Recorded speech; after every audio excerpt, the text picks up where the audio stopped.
Welcome once again to the Coach Damon Floyd Show. I'm your host, Gary Omer, here on ESPN Cleveland 101.3. Our shows each week are brought to you by Tropes Unlimited out there on Mimosa Drive and also LB Appliances on Durkee Road. We appreciate both those great sponsors helping us with this, and please patronize those folks anytime you have a need for trophy or appliance needs there. Damon, going back to last Thursday night, we've had 2 Thursday night games now. We're going to have a Central Time Zone game coming up Friday night, but it's obvious to me that Walker Valley's game plan was to run the clock, run the play clock right down to the final snap, and they did on many occasions down to the final 1 or 2 seconds, but took some time off the clock that way, and it seemed to work really good for them. Double us in time possession, double us the number of plays we were able to run because we just couldn't get the ball, and we had issues trying to get them stopped on 3rd down and 4th down. I think they converted all 5 4th down tries, and it was just hats off to them. They played well enough to win, and we didn't. Yeah, I thought our defense played really well. Yes, it did. Offensively, we put ourselves in our defense in bad situations, but that's what happens when you're not explosive offensively, is there's no fear from the other team to go 4-on-4 downs. So we knew going in that field position was going to be huge, and we had horrible field position all night. Yes. It's because of what Walker Valley did. But, off the top of my head, I think there was 4 or 5 times we started from inside our own 10. Yes, we did. Which the way we're struggling offensively, it's hard to get some success because, quite frankly, it's scary to call plays coming out of your 10, inside your 10. So, yeah, you got to give credit to them. I've said it before, Drew's done a great job with that program, and they were ready to play. They were bigger than what we thought we'd see on film, so they had good size. They were very physical. They got some playmakers, especially number 6, the receiver they have. We doubled him 99% of the time, and he beat us one time we had him doubled, then one time we didn't double him. In the red zone, then they threw him another pass, and he caught it. So a lot of credit to them. We're just struggling right now, and it's no secret. And if there was an easy fix, we would do it. But right now, we just have some issues, and we're just trying to get those worked out. But look, we're going to keep working, and it's like I told our team. We got Innovation Academy coming up, who's just an upstart program, but we play Farragut in 3 weeks. So we're restarting. We're going back just like we started off in fall camp. We got 2 weeks to prepare before we go in game week with Farragut. And I'm not overlooking Innovation Academy, but we'll talk about them in a minute. But we're going to restart. We're going to restart the season. And quite honestly, if there's seniors in there playing and we had some that didn't do their job, then we're going to go with the younger guys and let them start getting reps and keep, not that the season's over, I'm not saying that, but like we're going to build for the future. And that's just where we're at right now, and it's reality, and it's hard, but it's a tough time, but that's where we're at, and we're going to keep working. Well, field position for us was horrible, as you mentioned, all night long, and that takes away a lot of things that you want to try to do offensively because you got to be a little bit more conservative there. And also, as good as our defense played, they were on the field an awful long time. Yeah. And it was a very warm night again, as always, and very muggy and so forth, but they held their own there, I thought, extremely well. Roman Ulo, number 6. Yes. He's a good player. He's definitely and he's just a junior. So yes. Next year we'll have to triple him. I will say this, defensively, we've got, it ain't all 11 yet, if I'm being honest, but we've got probably 8 out of 11 that's on there that's given everything they've got. You start off with Wiley and Jacob Gentry, Zane McIntosh. Those guys right there, every week they're going to show up and fight, and they're going to give everything we got. And we actually had a team meeting. We usually split up when we watch film from the previous game. But Friday we had a team meeting. We put the whole team in there, and we pointed out some things that were negatives. And the bottom line is we've got to get everyone playing at a relentless effort. And right now we don't have that. And I understand. People are saying, well, you're the coach. Yeah. And that's something we've been pushing, and we're not going to do it, so other people can get an opportunity. Yeah. We have a standard around here. I'm not saying wins and losses. What I'm saying is you show up, you work hard. And for some reason, we've lost that standard. And I take the blame because of our offensive woes and injuries that have happened. We were trying to piece stuff together and Band-Aid it. We're done doing that. If you either do your job or you get fired, just like in the real world. And the guys that are giving us great effort, like Jacob Gentry, I talk about he's a senior. I'm not going to fire Jacob Gentry. Now, if he starts doing wrong, we will. But Jacob Gentry is going to give everything he got, so you earn that right. And I don't know. It's just tough. It's tough for all of us, but hey, we got to look ourselves in the mirror, including myself, and I have. And, you know, to be honest, I pouted about it a little bit after the Walker Valley game, but I'm not doing it anymore. Like, we're fighters. We're going to fight, and this is adversity, so I've got to look myself in the mirror and be a leader and show them how to overcome it and do it myself. Well, it shows you what the kind of players you have when the adversity hits. And we've had injury. I think we've used 5 different quarterbacks in 4 games, which is, I'm sure you've never had a season like that. No, but other people have. Like, yes, for example, I remember one year in Cleveland, I don't remember the year, but they played 5 quarterbacks, and I think 3 of them went down against us. So, look, nobody's feeling sorry for us. And I don't feel sorry for us. Like, sometimes you got to go through hard times to figure what you're made of. And right now, we're figuring out as a team, and this is something we've talked about, because let's be honest, this day and age, you know, if something's not going your right, you transfer. Well, if you want to transfer, transfer. Yeah. If you ain't with us in the hard times, don't be with us with the good times. Yeah. So we're finding out who's got our back, and at some point, the things that our kids are going through, it's going to help them later in life. Yep. And that's the most important thing. Yeah. But I want to know as a coach, as a person, who is with me when things are rough. And if you're not with me, then you're not with me. Like, let's move on. So I think in the long run, at some point, it's going to make us better human beings. I don't like it, but we're going to go through it, and we're going to get better.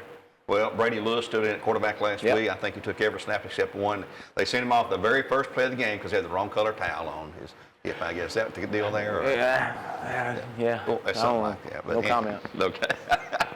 Anyway, he took all the snaps there, and he had the touchdown pass right before the half inning when Walker had a turnover there, and he hit Tyrese back there in the end zone for a score.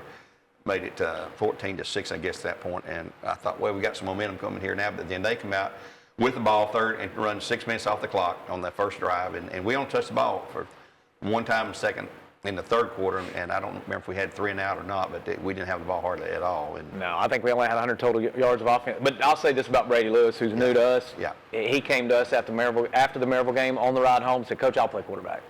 So we appreciate that. He's doing everything he can. You know, he's run the ball. He's thrown the ball. He's obviously caught the ball. He's blocking. Punts. Very good punter. We're actually teaching him defense now, working on that. So we got some guys in the future going to probably more both ways. You know, if you're tired, you're tired. But that's where we're at. Yeah. But appreciate Brady for all the effort he's getting. You know, in our offensive line, everybody's saying, well, we're not running the ball. They're loading the box. There's more than we can block. Mm-hmm. So we have to be able to spread it out and throw a little bit. So this week we're going back with Cook. We'll move Brady back to receiver, little Cook, Tucker. And we're just going to work to get better. And that's all we can do at this point. And, you know, we got a lot of kids. I hate that I start naming names. We got a lot of kids that are showing up and working hard. Mm-hmm.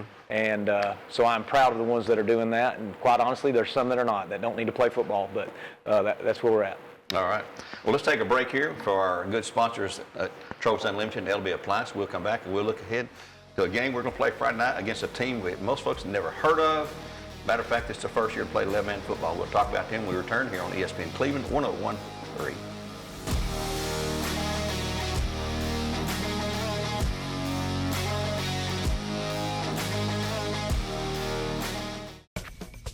Welcome to L&B Appliances, serving the greater Cleveland community for over 30 years. Family-owned and locally operated, L&B Appliances specializes in top name brand appliances like Whirlpool, Maytag, and Amana. Stop by the showroom today and speak with our sales and service team about your appliance needs. Financing and free delivery is available for those who qualify. L&B Appliances, large enough to meet all your appliance needs, small enough to appreciate your business.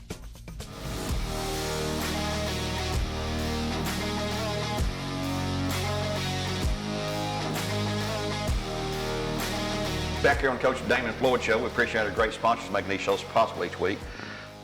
Innovation Academy, people say, where is that? Who is that? Where are they? Well, they're in Springfield, Tennessee, in Robertson County, which is up above Nashville. It's almost in Kentucky, folks. I'll tell you, it's a long haul. But we've talked about this, but reiterate, if I can say that word one more time, how that game came about. Because you needed a game. We lost Heritage Georgia because Georgia reclassified and changed the regions up, and we have the opportunity to go down there this year after they came to us last year.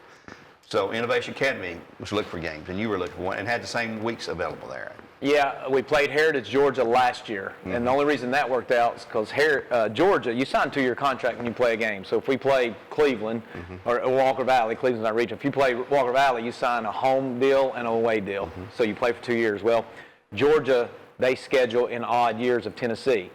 So Heritage had someone cancel on them in Tennessee because they rescheduled their game 2-year contracts. So Heritage was looking for a game last year.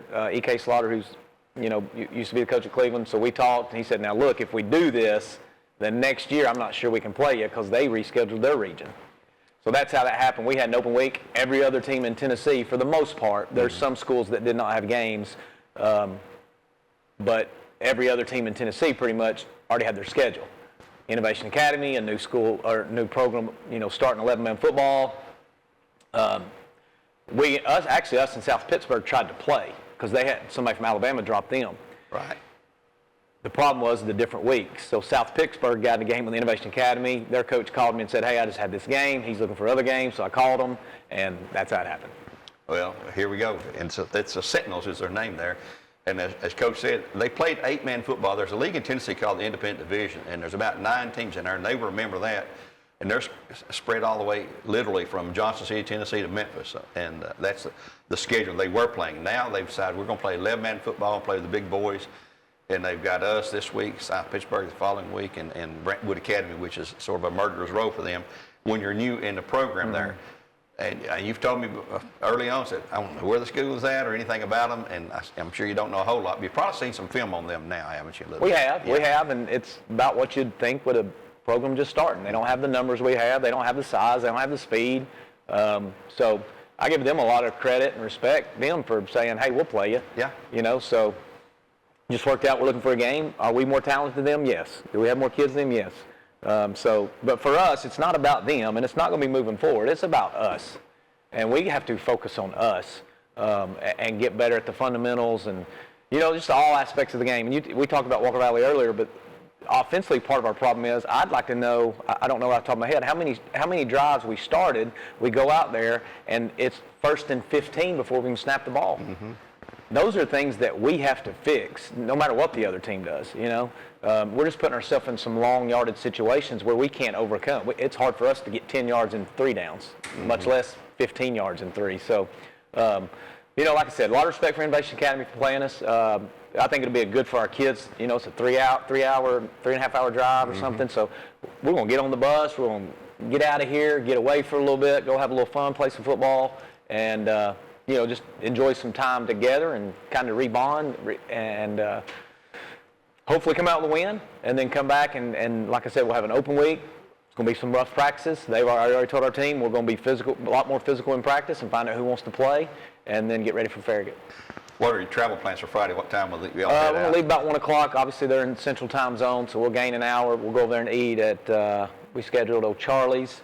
And then after we do that, have about 2.5 hours before kickoffs. We like to get to the stadium whenever we're playing about 2 hours. Mm-hmm. So 8 o'clock our time, 7 o'clock their time. We'll get there at 6 our time, 5 theirs. So then go out and play the game. Well, that's about what time we're going to leave Friday as well to get over there to broadcast the game. It'll be, hopefully we'll have it set up where we can stream it back here and you can watch it if you can't make that long trip. It is about 3.5 hours. Mm-hmm. Got to go through Chattanooga's construction mess and then through Nashville, which is even worse most of the time. And just allow time there and just sit back and relax and enjoy a good game over there, hopefully. That team we're playing, the Sentinels, they've not won a game this year, and they opened with a very close game against the Memphis team over there, and then they've had some blowout loss there. But how do you prepare for a team that you know nothing about? I mean, I guess I know what your answer's going to be. It's about us. It's not about them, right? Yeah. I mean, they're not like the teams we face. Yeah. I think we saw 3 offensive formations where, you play Maryville and they run 15 to 20 different formations, mm-hmm. and they're very multiple. This team's not as multiple, but like I said, right now we're focusing on the fundamentals of what we need to do. And like I said, it's basically, when you start fall camp, you don't prepare for a team. You focus on yourself. So we're doing the same thing. Yeah. It is literally back to day one. We went back Monday, and we're reinstalling everything. So now we don't spend as much time as on alignment. You're this deep. You're this kind of leverage, for example. But there's a lot of that. I mean, it's basically starting at ground zero mm-hmm. and starting over. Mm-hmm. So we're starting the season over. And, hopefully we get better as this week goes on. And hopefully we go out and perform against the Innovation Academy. If we go up there and get beat, the practice schedule's not changing. Next week's going to be physical. Just like this week's going to be physical in practice. And the guys that don't want to do it, they don't need to play. Somewhere along the line, because we got out physical last Thursday too, and that's very frustrating. So we're going to get back to the physicality and the fundamentals, and hopefully it makes us better. Talking about open weeks, I know we have this open week, and it's a good time for you to regroup and figure some things out there. Typically, though, you don't like open weeks. I know that. You say it just takes away from whatever, the flow, momentum, and so forth. With an 11-week season that we have now in Tennessee high school football, you're forced to have an open week because of the way it falls. Would you rather have an opening the first week of the year is open, or the last week before we go to the playoffs open? I'd rather not have an open week. I know you would. I just don't think we need one in high school football. Yeah. Usually if you have an injury, you have guys that have nicks and bruises that are maybe out for a week, or somebody gets sick, but it's not really enough time to heal. Yeah. And so I don't like having an open week. I do like it. The fact this year, well, it really doesn't matter. Like I said, Friday nights it don't matter to us right now. We're going to go out and practice just like we would. Yep. Usually I'm very easy on them in an open week. Not this year. And guys, I do want to say that guys like Wiley and Jacob Gentry and Zane and Chris Myers, Luke, some of those guys, we're not going to be stupid with them. We're not going to go out there and let them bang up, because they do it on Friday night. It's all those other guys that got to catch up to speed. It's going to be physical for them. So I guess in reality it's probably good that we'll have an open week next week, because it's going to be all about practice. And we're not going to be off. We're going to practice every day. If they want to take off for the season. Yeah. Like you signed up for big boy football. We're about to practice like big boys during the season. And usually during the season we take care of them. Yeah. But we're not ready for that. So we got to get ready. Well, we're going to find out who wants to play football. Yep. And who doesn't. Yep. It's a lot of times it's a mental thing, emotional thing, and all, and you got to have that drive there all the time. Well, there's a recap of our game, a look ahead of what we're going to see Friday night. It's a Central Time Zone game kicking off at 8 o'clock our time. We'll go live on the radio at 6:30 in case you're seeing this early for our pregame show there. Until next time, we'd like to thank Mr. Shore and his folks back here for making all this possible for you folks to view and enjoy. We'll say so long for now, and God bless, and go Bears.